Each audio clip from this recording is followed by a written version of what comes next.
ስሚ ሩት ጋር ስታወሩ አይቻለሁ። ምን አልሻት? እህቱ ነኝ አልሻት?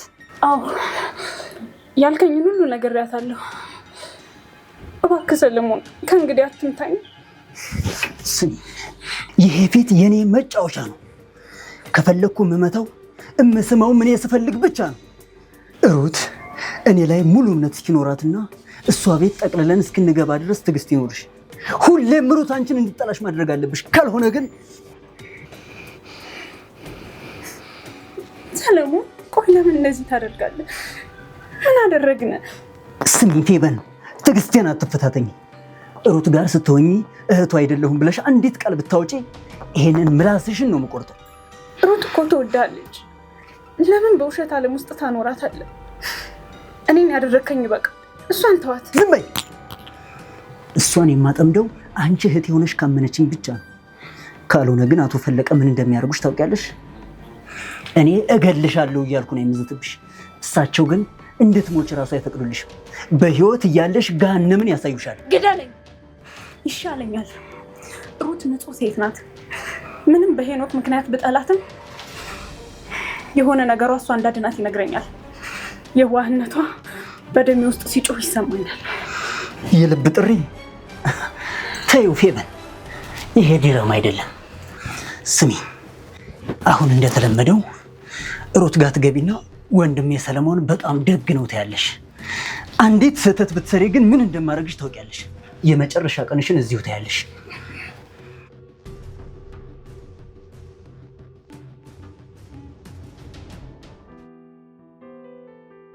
ሩት የኔ ቆንጆ በጣም ይቅርታ፣ ትንሽ ኪችን ስራ ላግዛት ብዬ እኮ አንዳንድ ነገሮችን ሳስተካክል ዘገየሁብሽ አይደል? አረ ምንም አይደል፣ ችግር የለውም። ግን ፌቨን ደህና ናት? ማለቴ ድምፅ የሰማው መስሎኝ ነበር። በየመሃሉ እኮ ታናናሽ እህቶቻችን ያዝረከረኩትን እያየሽ ማለፍ ስለሚከብድ እየተቆጣዋት፣ እሷ ግን መቼም እንደማልጨክንባት ስለምታውቅ ቤቱ ሙሉ እሷ ታዝረከርካለች፣ እኔ አስተካክላለሁ። ነው እንዴ? እኔ ደግሞ እኮ ጠንካራ ያለ ነገር መስሎኝ ግራ ገብቶኝ ነበር። አይዞሽ የኔ እመቤት፣ ምንም አይደል። ያው እንደምታውቂው ትንሽ ፌበን ነጭናጫ ናት፣ ትጨነቃለች። እናታችን ከሞተች በኋላ ደግሞ ብዙም ብቻዋን መሆን አትፈልግም። አሁን ራሱ ሩት ጋር ብዙ አትቆይ አንዳንዴ እኔንም ማጫወተኝ ብላኝ እያቆላመጥኳት ነበር። ደግሞ ለእሷ ስልክ ሆኖ እስካሁን ያላገባሁት። የአንቺና እኔን ፍቅር ስታይም ትንሽ ቅናት ቢጤ ይዛታል። አቤት ሰለሞን፣ ግን ፌቨን በጣም እድለኛ ናት። አስበው እስቲ ለእህትህ ስትል የራስን ህይወት መስዋዕት ያደረክ ጀግና ወንድም እኮ ነህ። ያው ፌቨን አንዳንድ ጊዜ የምትጠላኝ ቢመስለኝም አሁን ግን ለአንተ ካላት ፍቅር እንደሆነ ተረድቻታለሁ። ሩት አንቺ የእግዚአብሔር ስጦታዬ ነሽ። አንቺ ጋር ስሆን ብቻ ነው ሰላም የሚሰማኝ። ደግሞ አጎቴ የራሱ ከአንቺ በላይ የሚወደው ሰው የለም። ይቺ ልጅ የቤተሰባችን ብርሃን ናት፣ ቶሎ ብለህ በእጅህ ጠቅለል አድርገህ አስገባት ነው የሚለኝ። የኔ ቆንጆ በኋላ አጎቴ ጋር ወስድሻለሁ። ብቻ አንቺ አትለየኝ እንጂ ይህንን ቤት ወደ ገነትነት ነው የምንቀይረው።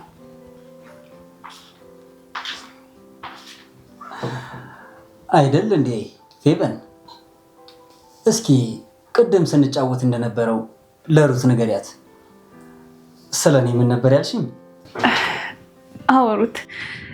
ሰለሞን በጣም የዋህ ሰው ነው። ላንቺ ያለው ፍቅርም የተለየ ነው። ያው የወንድሜን ፍቅር ስለምትጋሪ ትንሽ ቀናለሁ። ወይ ፌቨንዬ፣ በጣም አመሰግናለሁ ፌቨንዬ። ስለተረዳሽኝም ደስ ብሎኛል። ደግሞ ከዚህ በኋላ የምናሳድገው እንጂ የምንሻማው ፍቅር አይኖረንም። እሺ እሺ።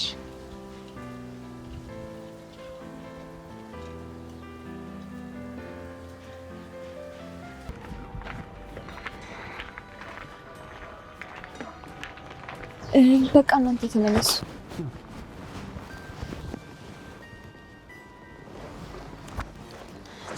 ነብዬ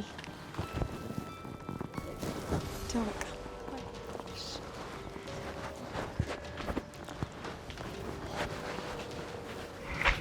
ሩት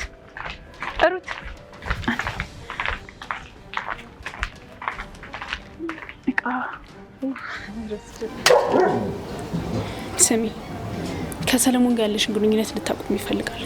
ያምሻል እንዳንቺ ምንድነው ችግርሽ? ሁልጊዜ በመንገዴ ላይ ጣልቃ እንደገባሽ ነው። ሰለሞን እህቴ ናት ብሎ በክብር አስተዋውቆኝ እኔም ላንቺ ጥሩ ሴት ለመሆን እየሞከርኩ ነበር። አንቺ ግን ሁልጊዜ የምታሳይኝ ጭካኔሽን ብቻ ነው።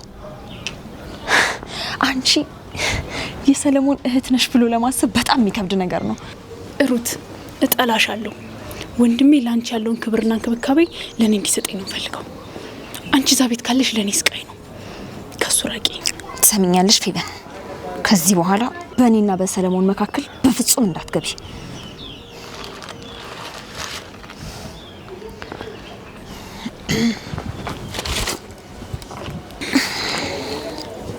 ስሚ፣ አሁን በደንብ አዳምጪ። ዛሬ ማታኛ ቤት እንዳትመጪ። እዛ ትልቅ ወጥመድ ተዘጋጅቶልሻል። እባክሽ ለነፍስሽ ወቂ።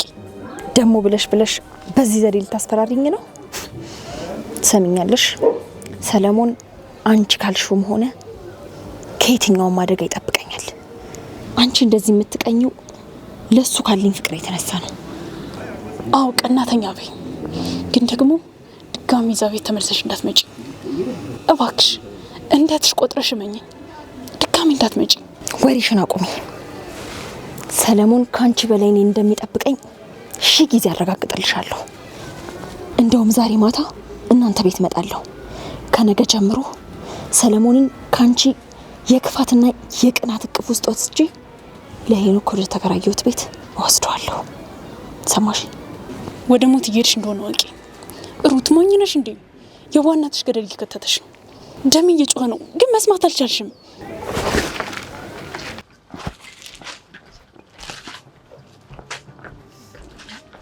ምን ይጎትትሻል? ቶሎ ነኝ፣ ፍጠኝ።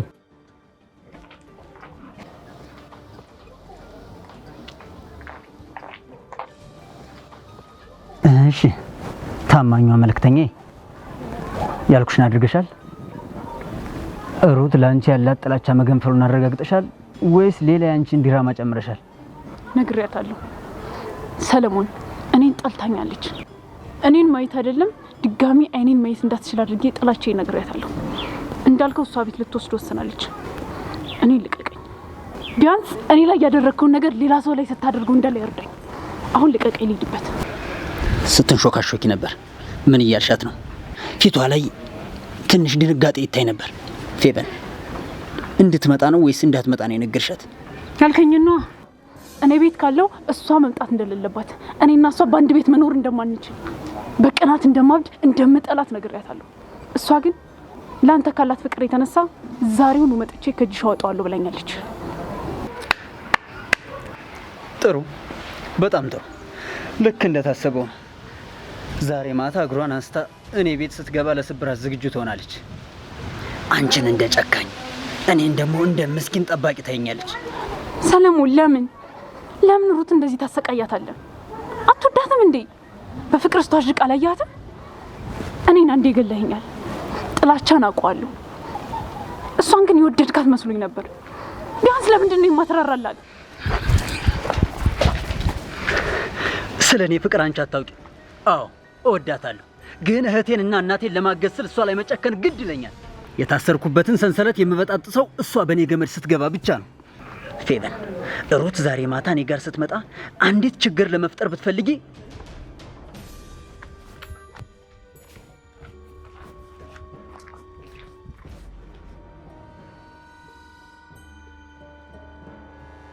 ሰለሞን፣ ሩት እንዴት ናት? አሁንም እንደ መላክ ነው የምታይ? አዎ ጋሽ፣ እናቷን በማሳከሜና ፌበንን እህቴ ናት ብዬ በማስተዋወቄ ሙሉ በሙሉ ተማምናብኛለች። ግን ጋሼ ሩትን እየወደድኳት ነው። እንዲህ አይነት ስቃይ ውስጥ ባትከተት። ፍቅር አንተና እህትህን የረዳኋችሁ። እህትህ አረብ ሀገር ሄዳ ህይወቷን እንድታሻሽል የተበደራችሁትን ገንዘብ ለመክፈል ባለመቻላችሁ በገዛሁት ቤት ውስጥ እናትህ እንድትኖር በማድረጌ ነው አንተ እንደዚህ የምትዘንጠው። እኔን እንድታገለግለኝ እንጂ ፍቅር እያልክ እንድትጃጃል አይደለም። ባሪያ በበላው ልክ እንዳገለግል እንጂ ፍቅር እያለ እንዲጃጃል አይደለም። ሩት ተራ ሴት አይደለችም። ጋሼ አይደለም፣ ግን እኔ ስራዬን እየሰራው ነው። ሩት በጣም የዋህ ልጅ ናት። ሳላውቀው ዝም በል። እኔ አንተና ቤተሰብህን ጎዳና ከመውጣት ያዳንኳችሁ እንዲህ ሰው እንድትመስል ያደረኩ ለፍቅር ድራማ አይደለም። እኔ ባሪያ እንድትሆነኝ ነው ያሳደግኩ። አውቃለሁ ጋሼ፣ ግን ምንድን ነው? ያቺ ሩትና ፌበን ስጋቶች ናቸው። በህይወት መክሸፍ አለባቸው። መግደል ወንጀለኛ ያደርገናል። ሰላም በማሳጣት እርስ በርስ እንዲተላለቁ ማድረግ አለብን። ስለኔ ምንም ነገር ማወቅ የለባቸው። እናታቸውን ያደረኳትን አታውቅም። ሀያው በድን ልጆቿም እጣ ፈንታቸው ያው ነው። አንተ በመካከላቸው ገብተህ ልባቸው መስበር ሲገባ ልብህን ለመስጠት ከሞከርክ እስትንፋስህ በእጄ ላይ መሆኑን አትርሳ። እንዲህ በድን ሆኜ ያለ ስሜትና ያለ ፍቅር ከምኖር ለምን ገለውኝ አይገላግሉኝ? እገልሃለሁ፣ ግን አንተን የምገልህ ያችን ምስኪን እናትህንና እህትን ሞት በዓይንህ ካየህና አፈር ካለበስካቸው በኋላ ነው። ደግመህ እንዲህ አይነት የጅል ስራ ብትሰራ ሞታችሁ ይቀርባል።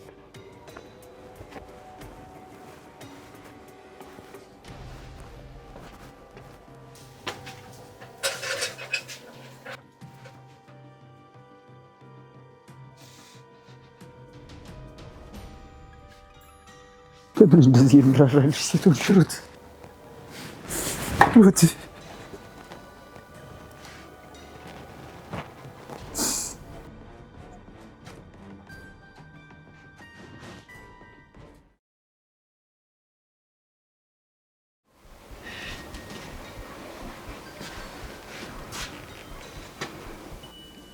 ስማኝ ሄኖክ፣ ሩት ላንተ ያላትን አመለካከት እንድትቀይር ማድረግ አለብህ። እኔን እንድታምነኝ ያደረኩት አንተ በሰራህልኝ ውለታ ነው።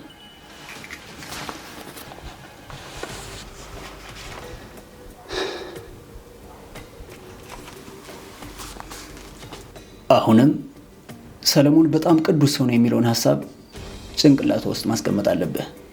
አንተ ስትገፋት ብቻ ነው እኔ እጅ ላይ ልትወድቅ የምችለው።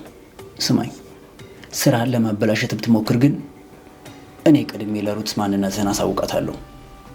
ወንጀለኝነቱንም ደህንነቱንም እሷን ማጣቱንም ደግሞ አትችለውም። ትጎዳለህ። ሰለሞን፣ ሩት ግን የእውነት ትወደኛለች። እኔም ልቤ እሷ ላይ ነው። እሷ እንዲህ የሆነችልኝ ከፌቨን ጋር በአንተ ትእዛዝ በሰራነው ድራማ ምክንያት ስሰብራት፣ አሁንም ደግሞ ሞት ስደግስላት ህሊና ይወቅሰኛል። ህሊናህን ወደ ኋላ ቆየው። ስማኝ፣ እኔ የምልህን ብቻ አድርግ። ነገ ማታ እኔ ጋር እንድትመጣ ማድረግ አለብህ። ምናልባት በነገዋ ማታ ምሽት ነገሮች መስመር ይዛሉ።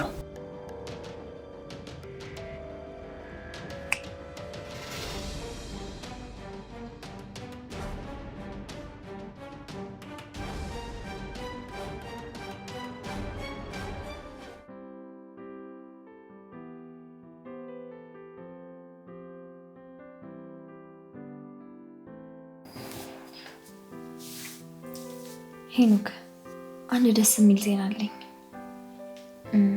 አቶ ፈለቀ ሰሞኑን ያለውበትን ሁኔታ አይተው ይህንን ቤት በነፃ እንድኖርበት ሰጥተውኛል።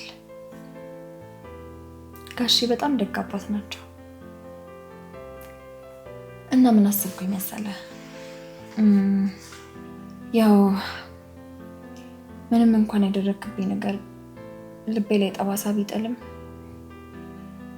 ያሳለፍናቸው መልካም ጊዜዎች ስልና ከሰለሞን ጋር ወደፊት ለሚኖረኝ ጊዜ መልካም ሴት ለመሆን ስል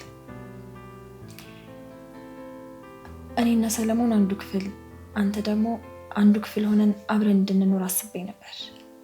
ምን ትላለህ? ያው በዚህ ሁኔታ አንተን መግፋትና ማስወጣት አልችልም፣ ይከብደኛል።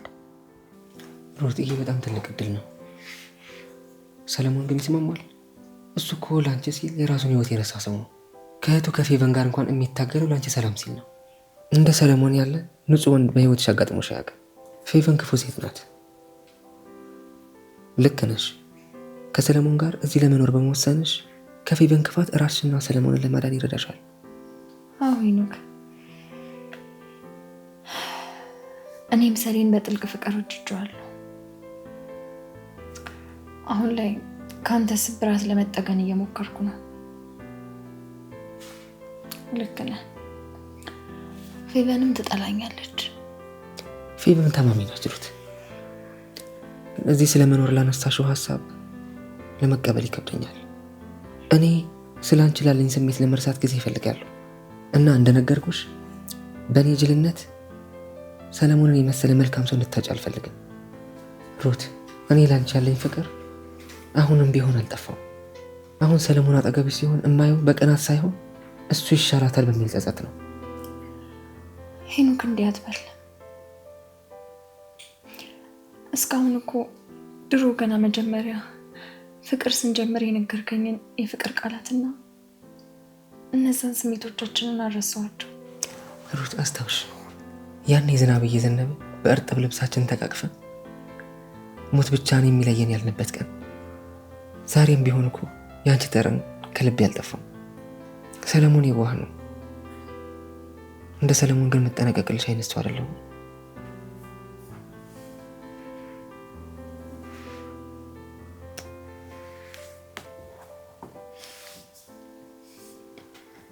ሄኖክ፣ እውነትህን ነው ግን አሁንም ትወደኛለህ? ከምንም በላይ። ለዛ ነው ሰለሞን ቤት ዛሬ ማታ እንድትሄጂ የሚፈልገው። ሰለሞን እኮ ለአንቺ ሲል ከፌቨን ጋር እየታገለ ነው። እኔ በወድሽም ለደህንነት ሲባል ግን ሰለሞን እንድታምኝ እመክርሻለሁ።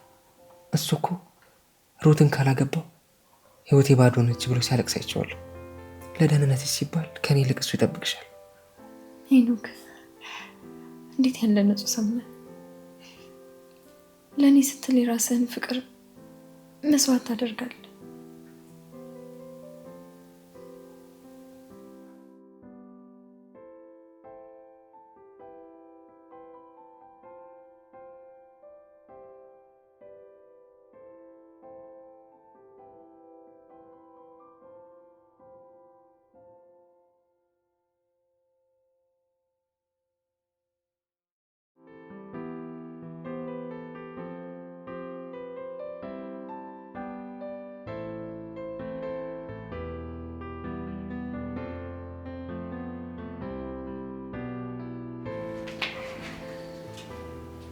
በጣም ነው የምወድህ።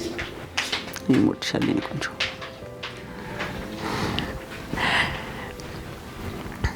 እውነት ግን ሶል፣ ዛሬ በጣም ነው ደስ ያለኝ። ደግሞ ከነገ ጀምሮ አዲሱ ቤታችን ሄደን በሰላም እንኖራለን። ፌቢ ሂጂና ተኝ። ሩትና እኔ የምናወራው የግል ወሬ ያለን።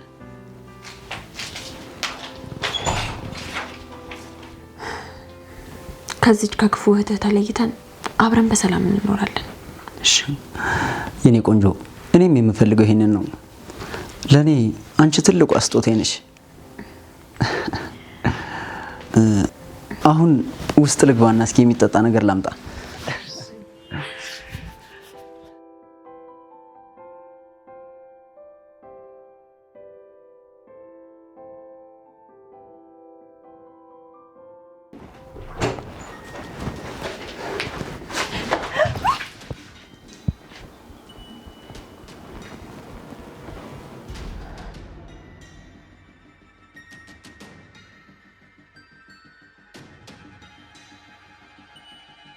ሂጂ ግቢ።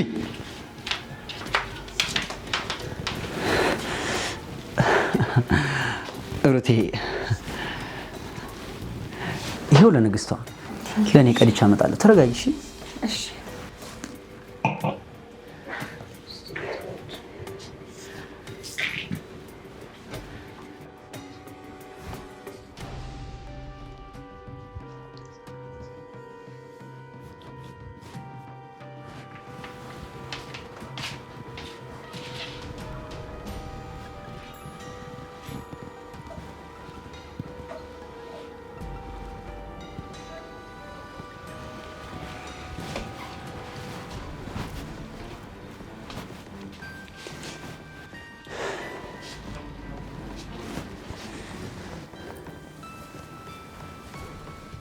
በጣም ይቅርታ የኔ ቆንጆ።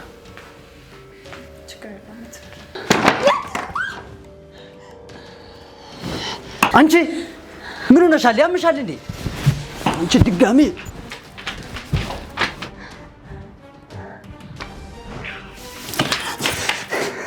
እንዲህ በመንገድ የበገባሽ ቁጥር ሞትሽን የበለጠ እያፋጠንሽው ነው።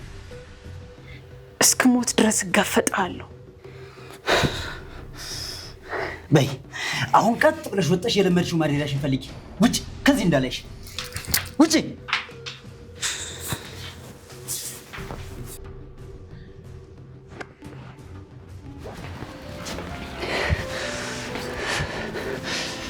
የኔ ቆንጆ በጣም ይቅርታ፣ ለአንቺ ያዘጋጀሁት ያህል አልነበረም። ችግር የለውም፣ እረዳሃለሁ። እኔ እንኳን የማዝነው ለአንተ ነው። ብቻህን በሰላም መኖር ስትችል ለእህትህ ስትል እንደዚህ አይነት ነገር በማሳለፍህ በጣም ነው የማዝነው ለአንተ።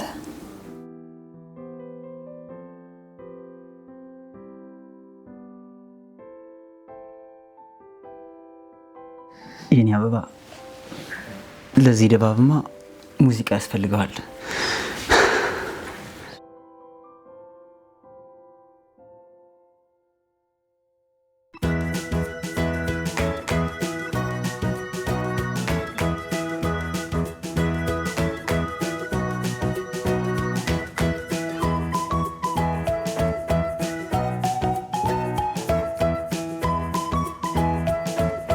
የኔ ቆንጆ ለአንቺ ያለኝ ፍቅር ጥልቅ ነው። ምክንያቱም ያላንቺ መኖር አልችልም። ፍቅርሽ ደም ውስጥ ነው። እኔ ግን በጣም እድለኛ ሴት ነኝ። እድለኛው ማለት ነው የኔ ቆንጆ። ሩቴ አፈቅርሻለሁ እስከ ሞት ድረስ።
ሄኖክ፣ ሰለሞን እና አቶ ፈለቀ ሩትን ሊያጠፏት ነው። እባክህ ከነዚህ ሰዎች ነፃ የምናወጣበትን መንገድ አብረን እንፈልግ፣ እናግዛት። ያንተን የልብ ስሜት ባላቅም ሩት እንደምትወዳት ግን ማሰብ አያቅተኝም። እኔ ደግሞ የሰለሞንና የአቶ ፈለቀን ክፋት እያወቅኩ ዝም ማለት አልፈልግም። እያሳዘነች ልሞት። ከዛሬ ምሽት ደህና ከነጋላት ልናግዛት ይገባል። እባክህ ቆይ ሰለሞን እኮ ወንድምሽ ነው። አቶ ፈለቀም ቢሆን አጎትሽ አይደል? እንዴት እንደዚህ ትያለሽ? ምናልባት ነገሩን ትንሽ ያጋነንሽ ይሆን? አጋንኛው? ሄኖክ እኔን ያደረጉኝን አታይም? ዛሬ ማታ ሩት ላይ ሊያደርጉት ያሰቡትን ነገር ሳስበው ይዘገንነኛል። የቻልኩትን ነገር አድርጌ ለማክሸፍ ሞክሬያለሁ። ለነገ ግን መተማመኛ የለኝም። እባክህ ሩትን ይዘናት እንጥፋ። አንተ ተወዳት የለ? አዎ ወዳታለሁ፣ ግን የት ነው የምንሄደው? ገንዘቡስ? ሰለሞን ቢደርስብንስ? ምንም ቢሆን ይሻላል። እኔ ምስጢራቸውን ሁሉ አውቃለሁ። ብቻ የሆነ ነገር ማድረግ አለብህ ሄኖክ እባክህ። ሩት አሁን ያለችው በተኩላዎች መሀል ነው። እሺ ፌቢ ላስብበት። አንቺም የምታደርጉን መጋፈጥ በልክ አድርጊ። ለራስሽ አደጋ አትጥሪ። ስልካሽ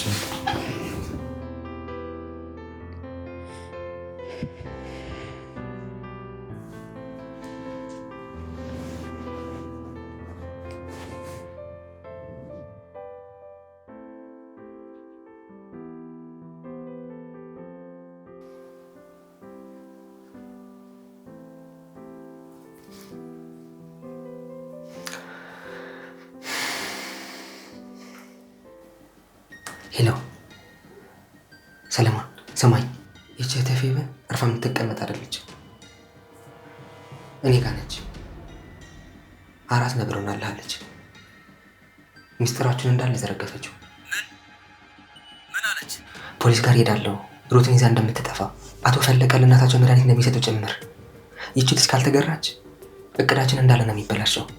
አሁን ሩት ሙሉ ለሙሉ እጃችን ላይ ብትሆንም ፌቨን ግን ቦምባ ናባለች። ውሻው እኔ እዚሁ ቤት ዘግቻት መስሎኝ ነበር። እሺ ሄኖክ አመሰግናለሁ። አሁን ወደ ቤት ስትመጣ ዋጋዋን እሰጣታለሁ። አንተ ግን ሩት ጋር ያለብህን ስራ ቀጥል፣ አንዳች ነገር እንዳይፈጠር። እሺ እንዳልፍ አደርጋለሁ።